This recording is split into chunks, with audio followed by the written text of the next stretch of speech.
Wow, what a pleasure to be here. I'm wondering if there's anyone if this is your first time at medicine, raise your hand. Yeah. Anyone here last year? Yeah, a few of us. I was here last year and I had such a lovely time that when I got home, I immediately bought a ticket and I said, I'm not going to do any talks or anything. And then I got invited to give a talk and I thought, I'll go on then.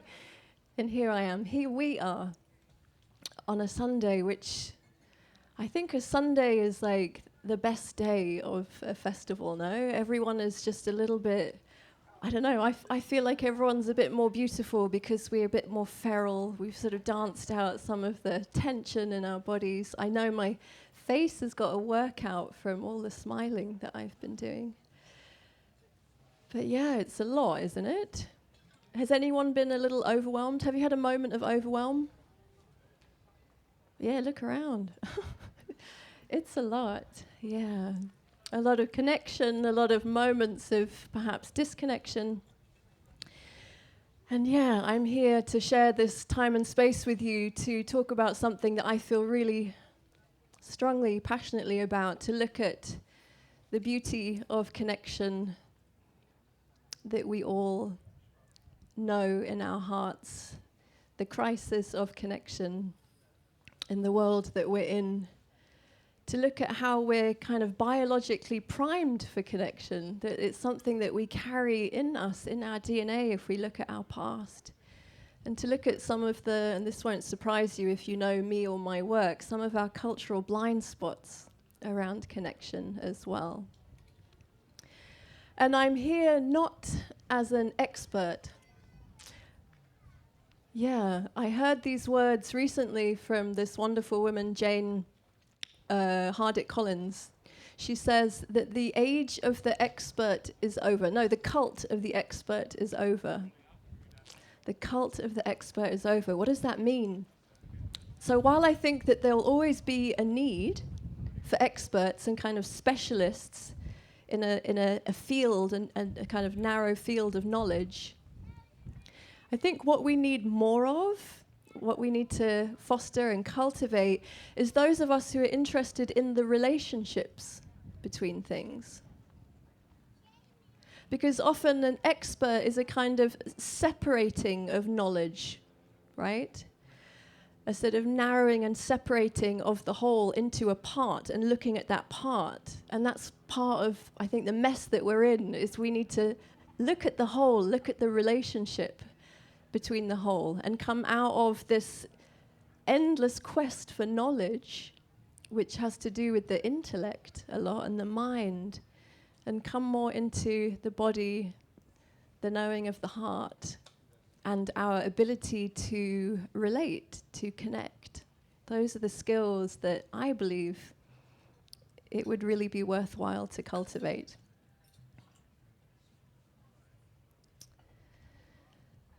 Yeah.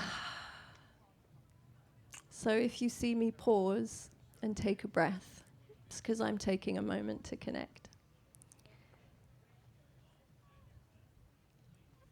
And to be honest with you, I don't find it that easy to talk about connection. It seems a bit absurd, doesn't it? Talk about connection. It's one of those funny things that humans do. Let's get someone on stage and get them to talk about intimacy, but what about experiencing it together? And it reminds me of,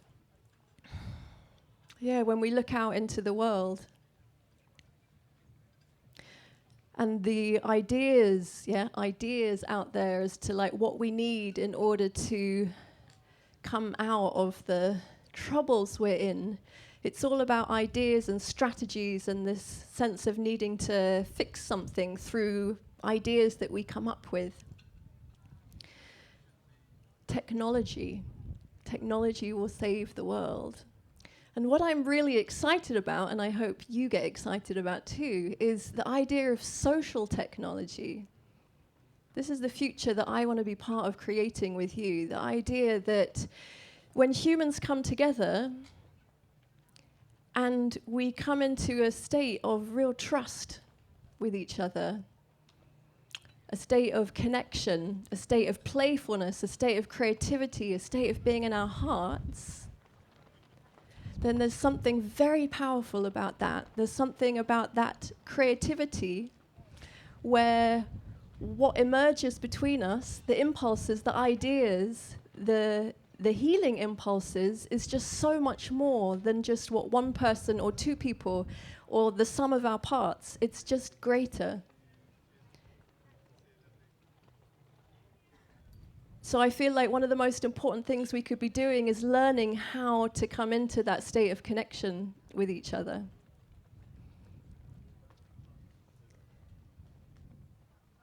And it's hard, right? Anyone ever struggled in a relationship? Yeah. Damn it, it's hard. Who knows someone who tried to start a community and failed? Yeah.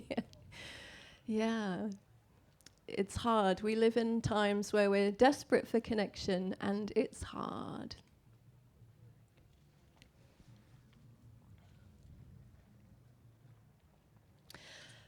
But yeah, I want to speak about, and it's fitting to do this talk here at the Advaya stage, because Advaya for me, and I don't know if Advaya Ruby would agree with this, but for me, Advaya connects to this idea of sacred activism.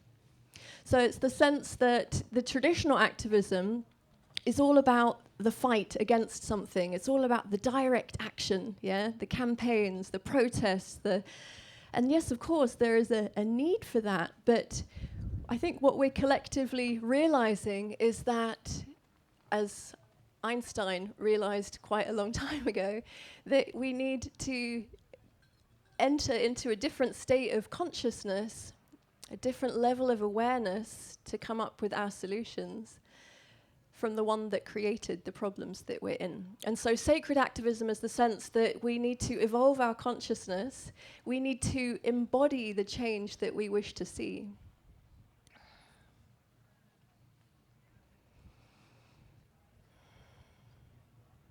Yeah, so you've probably heard of this word interbeing. Have you heard of the word interbeing? Yeah. Charles Eisenstein uses it. He got it from somewhere else. Do you know where he got it from? Yeah, Thich Nhat Hanh. And it's this knowing, this direct experience in our bodies that we are connected. And I'm sure that throughout your experience of Medicine Festival, this is something that has been repeated again and again and again, no? This sense of interdependence.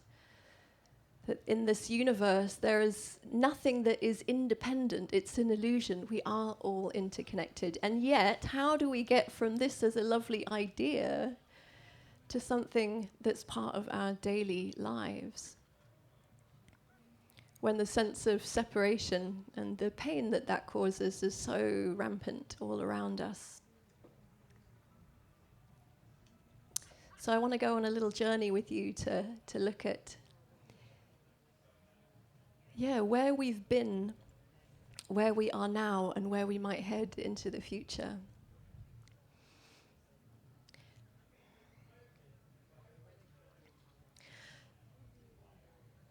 So if we look at where we've come from, I find this fascinating, that the way that we live now is a tiny percentage of how humans have existed on the planet since we began.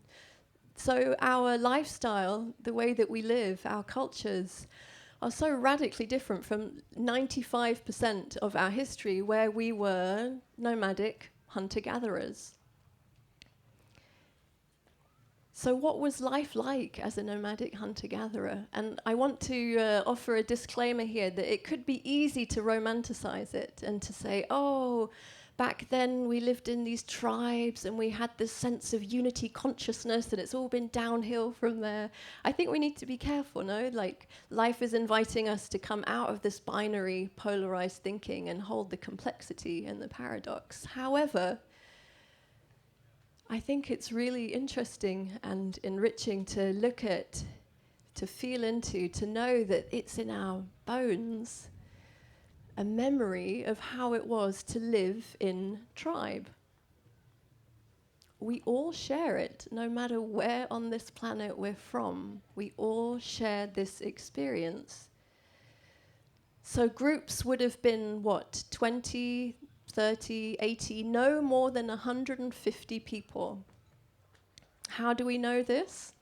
Well, there's been research to show that if you have a group of people, and it doesn't matter if it's an 11th century English village or a factory or an indigenous tribe or a military organization, that if you have more than 150 people, something starts to fragment and it's more likely to collapse. So the magic number is 150.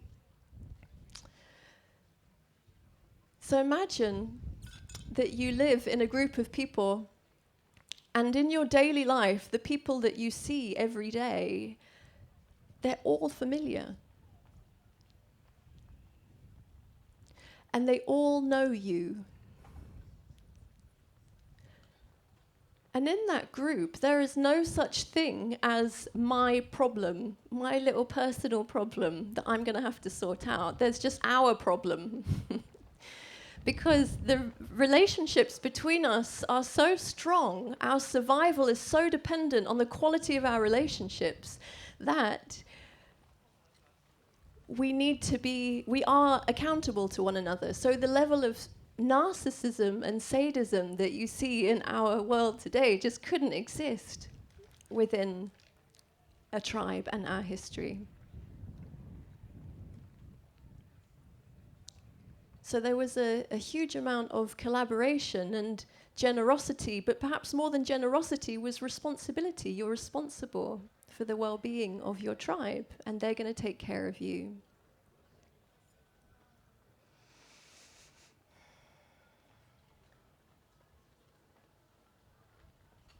And there's this beautiful phrase, and in fact there's a stage called Ubuntu. Has anyone been to the Ubuntu stage? Yeah, I haven't been there yet. I need to do that today. But Ubuntu, and I think there's a similar word in many different African languages. It means I am because we are. I am because we are. Which is a very different state of affairs to how we are today, but we'll look more at that in a little bit. So not only do we have this history, this information in our bodies, in our DNA, but on a physiological level, we are so primed for connection. So when you are born, when we all come into this life, we are unable to regulate our own nervous systems. So we are absolutely dependent on our mother or our primary caregiver to give us that sense of safety, of belonging, and of being able to feel safe, relaxed. We can't achieve that on our own. We are absolutely dependent on that connection. And we've got a great laboratory inside us to support that connection that we need in order to survive. Enter oxytocin. Yeah, so oxytocin, what is that all about? I want to tell you some facts, some fascinating facts about oxytocin. Oxytocin was, maybe you've heard of it in relation to maternal bonding, right? Yeah, so that's because a bunch of scientists first discovered oxytocin. Ooh, hello wind. First discovered oxytocin in lactating cats. They discovered the presence of oxytocin, and they got a bit fixated about the lactating cats. And so for a long time, oxytocin was known that it's what helps mothers bond with their babies. And not just that, but the uterus actually produces oxytocin. And we need oxytocin in order to give birth. So it's what stimulates the contractions that we then give birth. And then for a while it was kind of trendy to think of oxytocin as the love hormone. Have you heard of that? The love hormone. Yeah, which is also a bit old-fashioned nowadays.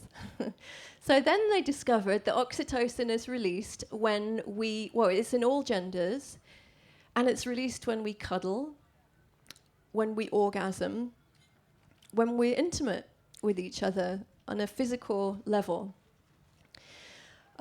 So yeah, it was the bonding, the love hormone, and now we realize what we've always really known, which is that oxytocin is needed for the well-being and the thriving of every major system in the body. So what does that mean? It means that feeling safe and feeling connected is required for our well-being, is required for our bone health, for our immune system, for our reproductive system, for our digestive system, for all these different parts of us. I read a book, it was only a small book written by a doctor about oxytocin, and he just thought oxytocin is the bee's knees. He just wrote a book collating all the evidence, all the research about how oxytocin can support all these different health conditions, from autism to alcoholism to sexual dysfunction in men to cancer. Do you think he mentioned cuddling or kissing or any oxytocin-inducing activities at any point during this entire book? No. Do you know what they do? They administer it intranasally, synthetic oxytocin. Yeah, so when a woman is pregnant, I think maybe that they are catching on to it slowly, but rather than ensure that she's in an environment where she feels really safe and connected, they just give her an intranasal oxytocin spray to induce contraction. Yeah, do you laugh or do you cry? It is a sad state of affairs. Yeah. But we're going to change that, right? Yeah.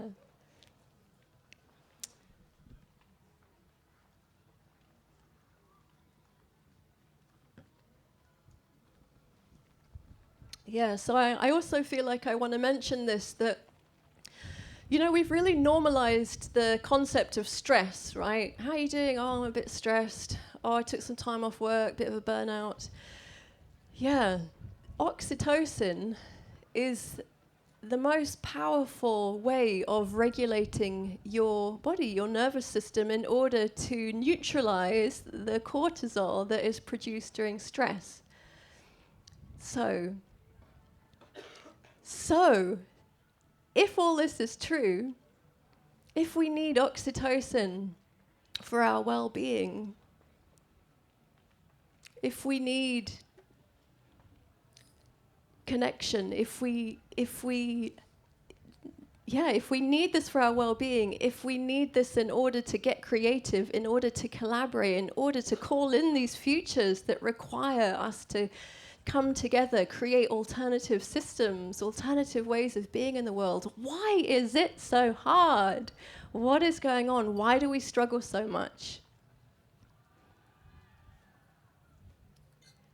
How come it's normal to not know your neighbors? You could live next to someone for like 20 years and not really know them. Why is it normal to spend more time on your phone than actually having soulful connection with another human? How is it possible that we're dependent on the state for support and we don't have these networks to hold us when we need help? Why is it that so many of us feel burnt out and tired from doing it all on your own? Right? Anyone felt tired from having to do it on your own? Oh. So again, I want to look with you about where we've been, to maybe feel ourselves embedded in a larger context.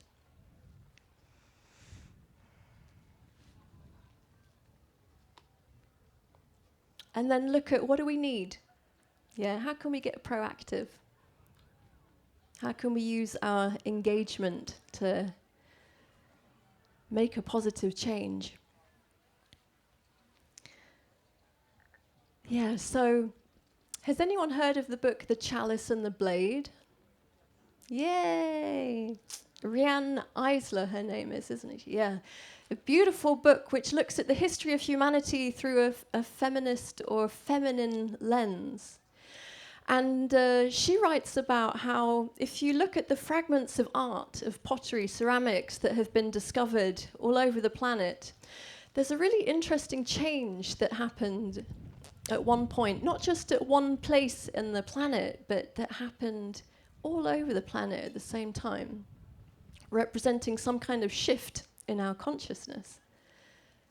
So the art was primarily depictions of fertility and the goddess. And at some point it changed to depictions of war, weapons, things like that.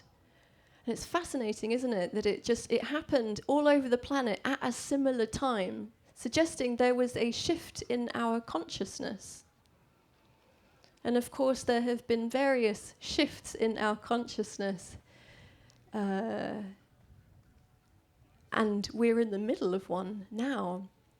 But that was one shift. And then another massive shift was, of course, when we transitioned from being nomadic hunter-gatherers to settling down, agriculture.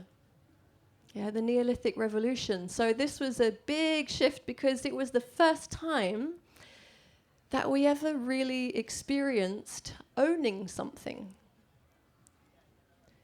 and the ability to accumulate things. And again, let's not oversimplify and say, oh, well, it was all downhill from then on, because it's more complex than that. But that represented a big shift, and that led to various other shifts in our consciousness, and also very practically how we did things on the planet. We had the Industrial Revolution, we had the Age of Enlightenment, Renaissance, and basically the individual started taking up more of our consciousness, or we experienced more the importance of us as an individual. And so, yeah, let's remember here that was not necessarily just a bad thing, right? Because with that was the seeds for the sense of having rights, individual rights. It was the seeds of what became democracy. It's the possibility to innovate. If you're an individual, you could be whatever you want to be. No one's holding you back. Life is full of infinite possibilities. What are you going to do with your life, no? And yet, we've taken it a bit far with the sense of the individual, what we can accumulate, the power that we can have for ourselves, the competition, the greed, the taking for ourselves at the expense of all. And so we find ourselves now, in a lonely place. And I think COVID probably all around the world with the lockdowns we had showed us the need we have for connection, right? And how devastating it is when we're not able to experience connection. Which reminds me, I'm going to circle back to oxytocin again, because there's something I wanted to mention that I didn't. And that is, it's interesting how I think the research has been focused on first lactating, birthing women, and then the heterosexual dynamics between men and women. But what about our connection with the earth? No, like when you're lying in the sun, caressing your skin, the breeze, you're stroking an animal. No, these are all ways we can use that inner laboratory of creating oxytocin. Self-pleasuring. probably as well, no? And I bumped into Uma Dunsmore-Chuli at the lake yesterday, and she was telling me about research with oxytocin and yoga nidra. So also we don't actually need others to cultivate oxytocin. We can do it by really coming into a relaxed, connected state with our own bodies. Yeah. So now I'm going to circle back to what I was saying before then, which was, where were we? Now I'm going to test how awake you all are, because I can see some people snoozing. You're very welcome to snooze, really. I'm joking. No, it's a lot of information, hey, to be at this festival. I can feel that there's a sense of fullness in the room. Yeah. Yeah.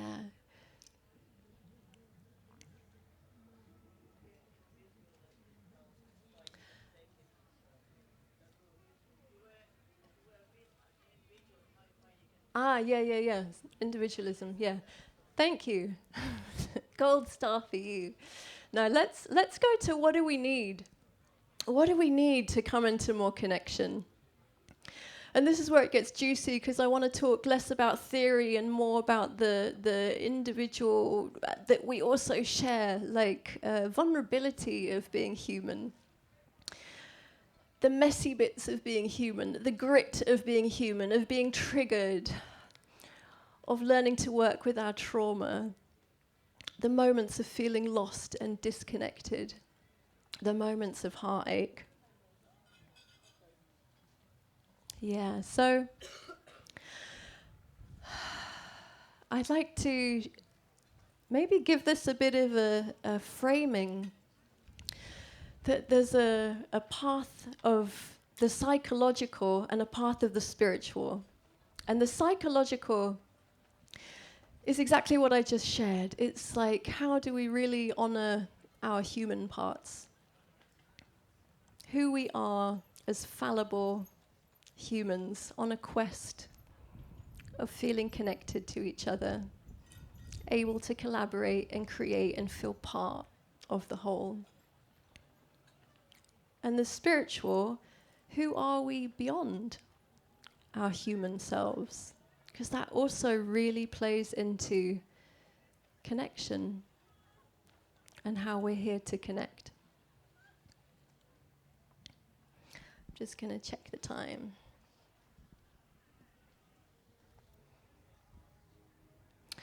Okay.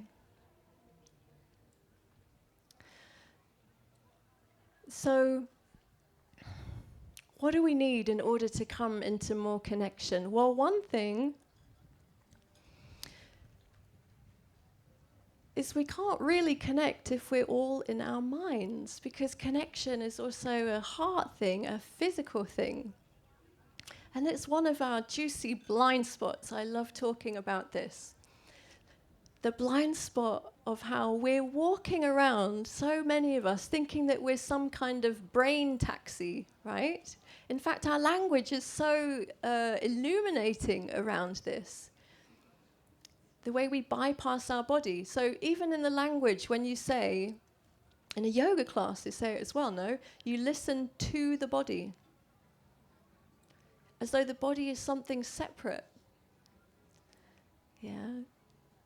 Think about that. Listen to the body, or am I body? Or when we talk about counting, we're talking about counting. If people are alive, we call it a head count, right? If people are dead, we call it a body count. What is that about? Or that we talk about the head of an organization. Why? Why not the heart of an organization or the lungs of an organization? Yeah. So it's illuminating, looking at our language. It tells us a lot.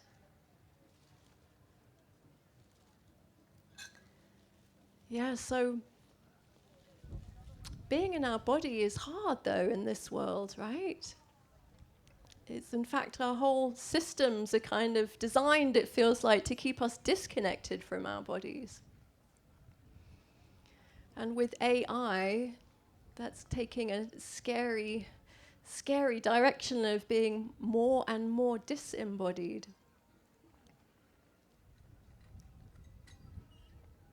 So yeah, coming into the body, and in order to feel our bodies and come more into our bodies, we need to address what has been, I think, pretty accurately described as the biggest elephant in the room in our society, which is trauma.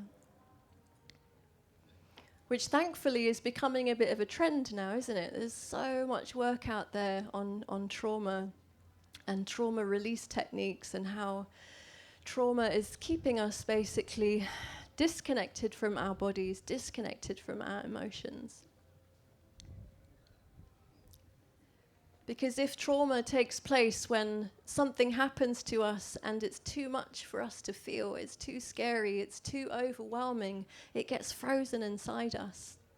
It gets locked away. And that's why trauma is so tricky, because the very nature of it is it hides. We can't see it. And yet it also keeps us disconnected from that flow of life that wants to move through us.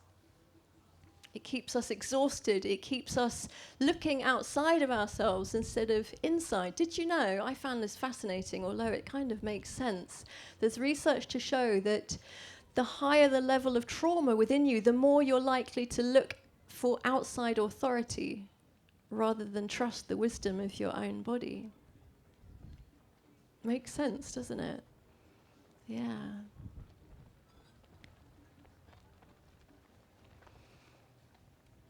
Yeah, so I think the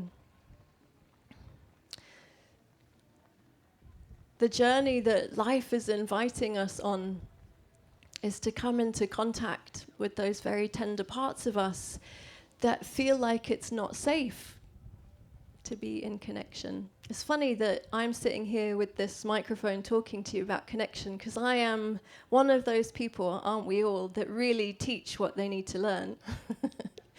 So I remember not that long ago that if I was in a room or a party and there was a cuddle puddle, I would be the first to leave that room.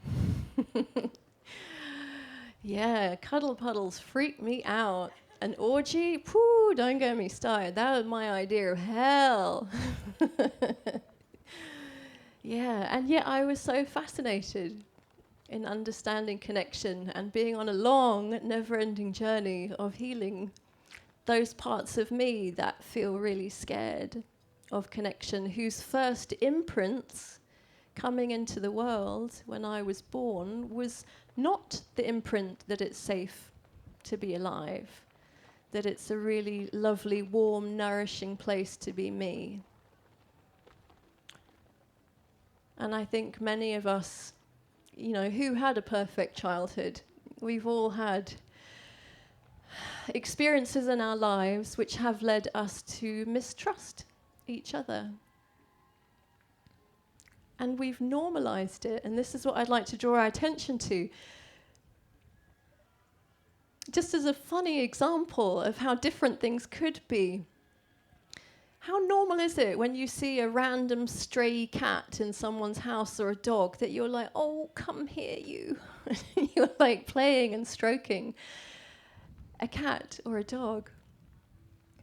How bizarre the idea of being so free with each other, right? Like you just wouldn't even think about doing that most of the time. Or our closest relative, the bonobo. Do you know about bonobos? Yeah, it's a chimpanzee, you know, it's genetically our closest relative. You know what they do when they have a conflict and they want to make up? They have sex. They have sex like we shake hands. Yeah, but back to the mistrust that we have, that we've normalized. Because when we are in the most vulnerable part of our experience growing up in the world, We're so dependent on our caregivers to mirror us how beautiful we are, how safe we are. And we have these moments or stretches of time of betrayal. I like to call it, it's our original heartbreak, that moment where we realize that life isn't safe. And it causes us to distrust ourselves and distrust the other. Yeah, so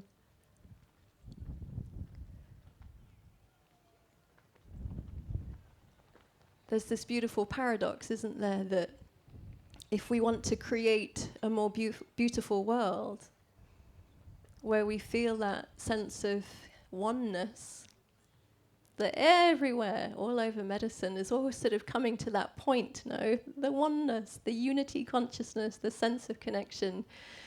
We can't skip those really small parts of us that feel so tender and mistrustful, that carry trauma, that feel pain, that feel suffering.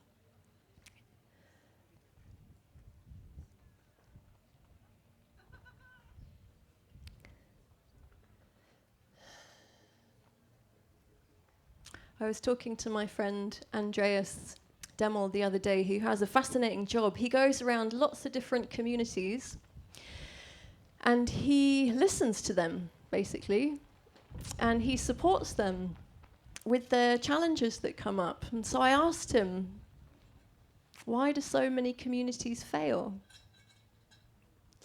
What an amazing guy that he has this perspective of connecting with so many different communities. And he said two things. He said, one is that so many people are on this journey of trying to find utopia, yeah? We feel so dissatisfied with the world as it is, and we have this sense that it could be different. We want to find our tribe. We want to create something beautiful. And yet it's that very quest of kind of connecting with this faraway goal of utopia and focusing on the love and light that we forget the part of being human, the grit of being human, the way conflict happens between humans. And that's the second thing that he said. He said, people feel like when conflict begins, it starts fragmenting, and it's kind of going to spiral into fragmentation and collapse. However, what our collective learning edge is that when conflict happens, that's when something begins. That's when it starts. That is when it starts. And I really see that as a thread and a collective learning edge for all of us, that one of the most powerful things we could be doing right now on our planet is learning how to do conflict well. Because it is unavoidable, right?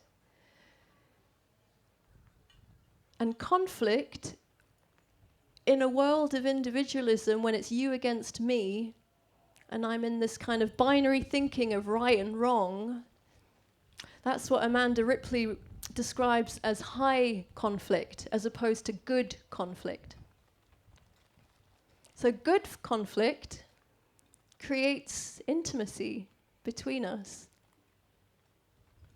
It creates opportunities for growth. It creates some kind of like better outcome for all. Good conflict. High conflict is when we kind of dehumanize each other and it just spirals and spirals into destruction. So how do we do conflict well? That is a magic question right now. So it involves, I think one of the keys, is that we learn to not just put our point of view in the middle, but we learn to listen. We learn to see it from someone else's perspective.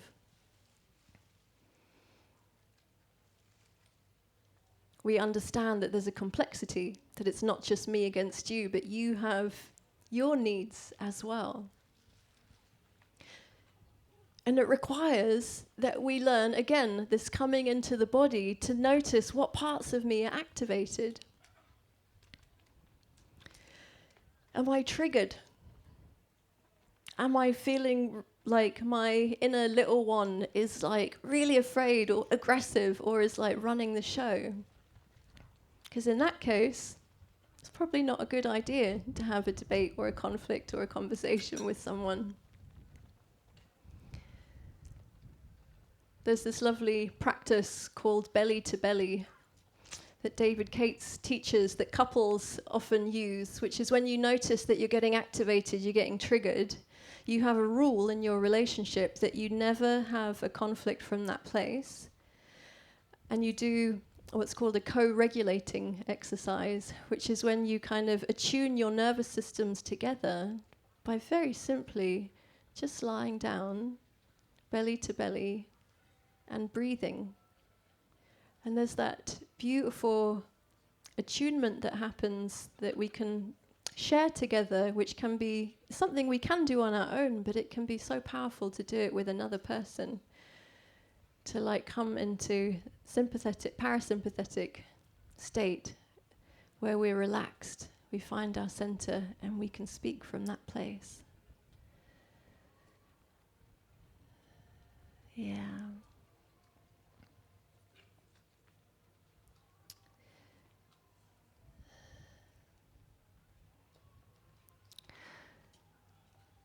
So doing conflict well and coming into the body, they require a skill of what I describe as our yin skills. Now, we live in a yang-obsessed society and a yin-deficient society. So I want to just take a moment to describe what I mean with these terms, because I think it's a really helpful framing to look at a lot of the fragmentation and disbalance on the planet and within us. So if you think of a plant, right? As the plant comes from seed into blossoming, growing, that's the current of yang. It's this energy of expanding out into the world. It's the doing, the action, setting the goals, going for it. Something where a lot of us, or the collective sort of value system, is very much attuned to the yang. It's where we feel most comfortable, in the doing, right? Funny we're called human beings. You wouldn't think it, would you? Yeah, most of us are running around like a human doing. The yin is that second half of the life cycle of a plant. And I'm just using plant as an example, but you see it in all cycles, and everything is cyclical. So it's the opposite, it's a contraction. Now, it's interesting, isn't it? Because usually when you hear the word contraction, do you think of something a bit negative? Right? Usually it's, oh, I'm feeling a bit contracted. Yeah, that's also kind of illuminating. But there's something that is the most natural, needed phenomena in the world, is of equal value as the expanding, is the contracting, the energy drawing down and in. So every time we let the world in, we're in a conflict, and I'm letting you in, I'm listening to you. That's a yin skill. Every time I come into my body and feel how I am, that's a yin skill. Every time I slow down, that's yin.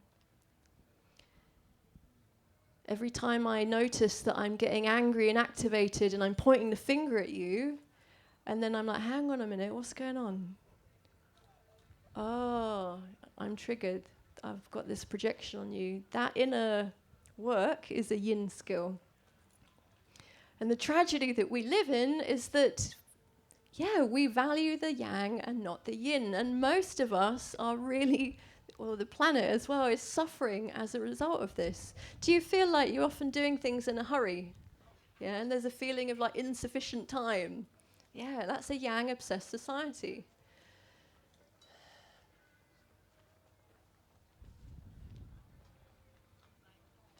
Do you feel guilty when you're resting? Yeah, big one. That's a yang-obsessed society. But not only that, it's not only our cultural conditioning that makes us struggle with the yin, it's also tough, right? Because when we bring our awareness within, we come into contact with uncomfortable parts of being human, which make me feel like I'd rather just have a scroll on my phone than bring my awareness within and feel my anxiousness or my tension in my body or my loneliness or my whatever it is. And yet all the spiritual traditions are sort of pointing to the need to meet our suffering.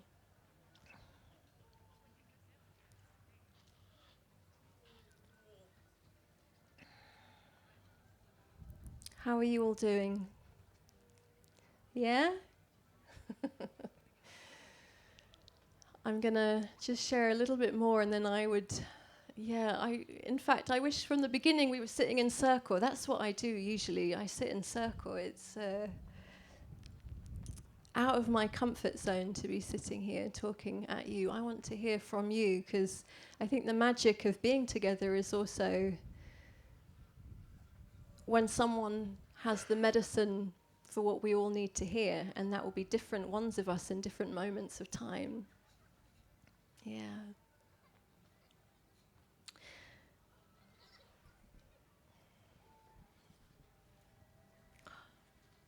Is there 5 miles? Is there 5 minutes left? Oh, wow. Oh. Oh.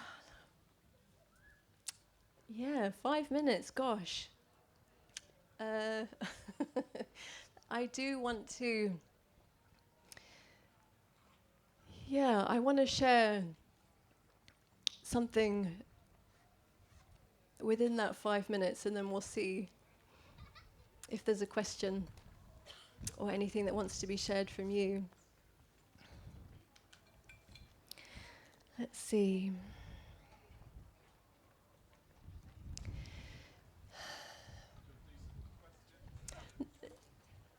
Huh? Oh, yeah, thank you. Perfect, yeah.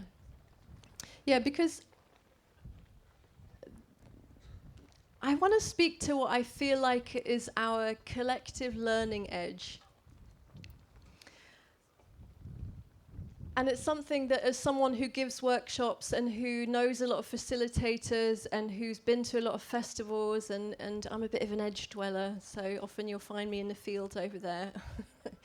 And I like to witness and look at like what's going on. What does this reveal about where humanity is right now? And one of the things that I see is that on our quest and our hunger for connection, as beautiful and precious and sacred as it is, that there's something about that focus on the individual and our sort of isolated selves that we've normalized that means that we can sort of throw ourselves into connection and lose ourselves as a result. I'm sure the term codependent relationship isn't new to you. So there's this question that I'd like to end with, which is, how do we come into that beautiful sense of unity and connection and interdependence that we all somehow know is possible, and not lose ourselves.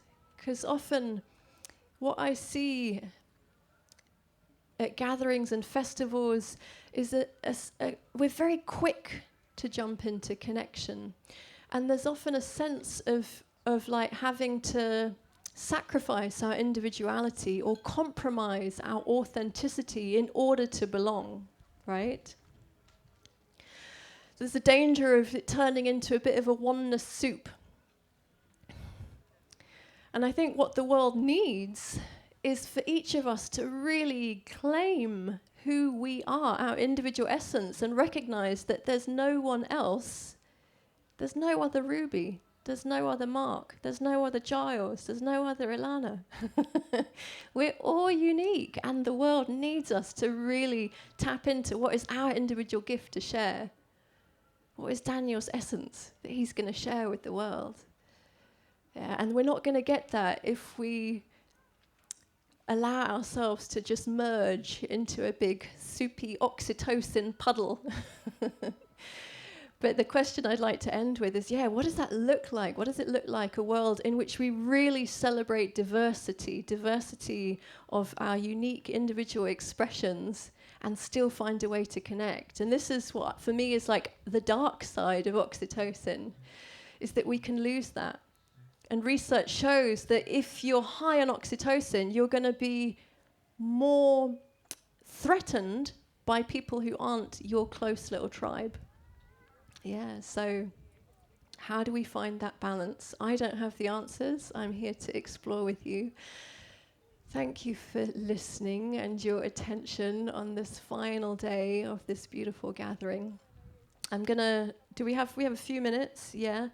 And before we have a question or a share, I just want to say that, was anyone here last year and went to Bitches and Bastards with me and Jamie Catter? Yay! So Jamie Catter and I are going to be in Brighton the last weekend of September doing a workshop called Bitches and Bastards, how to unsabotage your relationships and turn your shadows into gold. So let me know if you want to come. Give me your email address or have a look for Jamie Cato. No, good question. Yeah, we've had people come as singles and find a partner. We've had partners come and break up as a result of the way. We've had everything. It's if you know Jamie Cato, you'll have a jolly time. It's And then also, if you would love to have more play and connection and silliness and depth and the spectrum of connection in your life, me, Jamie Cato, and about 15 other facilitators have collaborated together to create this card game called The Game. And I've got some copies. Yay! I'll give you your money afterwards, thanks. I don't want to take them home in my suitcase to Berlin, so please come and find me and grab a copy so you can take a little connection gem back with you. Okay. Maybe there's no questions and there's nothing to share, and silence, yin, is okay too. If your heart is beating... Okay, thanks. If your heart is beating and you feel like, wow, I really need to say something, I would love to give you space to share. Incredible, by the way. Thank you for your journey. I think listening to journey more than knowledge, understanding through experience, with a balance of love, love in a wise way. Like, I'm here. I'm not high on love. I'm fucking here, So when you were speaking, the reason why I put my hand up was I felt an insight from one of my friends that had a conversation with me in my own experience during this weekend, which was experiencing love. And I come from a long, I feel like my life has always been about relationships, struggling relationships, been cheated on, been in a long-term relationship, had my core heart broken, that related to from teenage years to younger years as I've done more and more work, and it's been such a story in my life. So I come back to when I was spending time with my friend that day, and I was a bit lost in love. I was a bit lost and unsure. And he whispered into my ear something, and these are not my words, so I'm passing these on, of what I feel like it is you're speaking to, at least how I see it to be true, of love and understanding in the similar way of balance with yin and yang. If I'm to contract my breath, and just like breathe in and in and in, like I can't breathe anymore. So I have to do and be.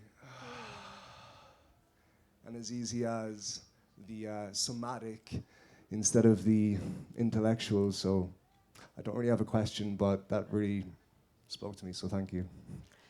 Thank you. Yeah, no, you don't have to have a question. I'm appreciating the transmission, the offering the gift. Thank you. Yeah. Is there anyone else? I don't really have a question either. I just wanted to thank you. Will you hold the microphone a bit closer? Sorry, I wanted to thank you for what you shared, but also most importantly for the game. Oh. It was bought for me as a gift from someone who went on your workshop, and I've played it in many different settings with many different people, but the most important and revelatory has been with my adult children and my ex-husband. Oh. And we've played probably 4 or 5 times and had conversations we'd never have. So, and it's really important. We were just walking, when we were walking up, saying we're going to take it, we have an annual family holiday with just us, and it's no partners, and it's just really nice to learn things about each other and to be able to tell adult children things about you, about our ancestors, where we came from, our experience of being teenagers, all sorts, and to play, which is great. So congratulations. Yay. And thank you. Thank you.